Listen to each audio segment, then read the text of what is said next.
Почитувани представници на медиумите, почитувани граѓани.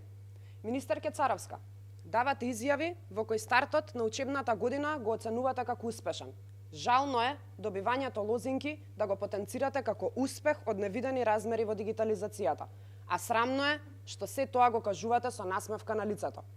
Имате повеќе од 80.000 ученици кои немаат услови за следење на онлайн настава, а вие им нудите 15-минутни видеа од наставните часови пред малите екрани на националниот сервис. Велите, во овој момент тоа е единственото решение.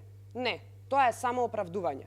Имате бојкот на онлайн настава во повеќе од 7 градови. Старите и руинирани училишни објекти се поле за истражување.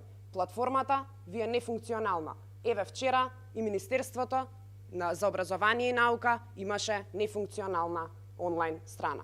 Непотребно не убедувате, велите во најголем дел од училиштата во државата е започната онлайн наставата.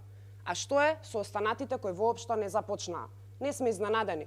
Факт е дека следи уште едно оправдување за кое повторно ќе кажете, учебната година започна организирано, предизвиците ќе се надминат. Еве уште еден пример. Целодневна настава се уште нема, а вие велите, организацијата на целодневната настава е во надлежност на училиштата, не на Министерството за образование. Почитувана министерке, за секој еден проблем ја префрлувате вината, барате трпение и разбирање. Имате ли критериум и план како понатаму? Доколку не, чесно и довлесно е да признаете дека оставката е повеќе од очекувана и неминовна. Ви благодарам.